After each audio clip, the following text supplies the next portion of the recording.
ఒక చెప్తా. మొండి కత్తి. కోసల అనే రాజ్యం ఉండేది. ఆ రాజ్యానికి నాగార్జునుడు రాజు. పక్కనే రాజ్యం పేరు పాంచాల దేశం.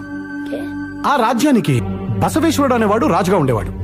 ఈ రెండు రాజ్యానికి గత 30 సంవత్సరాలుగా ఒక సుదీర్ఘమైన యుద్ధం జరుగుతుంది. నాగార్జునుడు గురుకులం పూర్తి చేసుకుని తిరిగి వస్తున్న అతని కొడుకు రాఘవుడిపై రెండు రాజ్యాలకి మధ్యలో ఉన్న తపతీ నది వంతెన దగ్గర పాంచాల దేశపు సైనికులు దాడి చేశారు. ఆ దాడిలో రాఘవుడి తండ్రి నాగార్జునుడు మరణించాడు.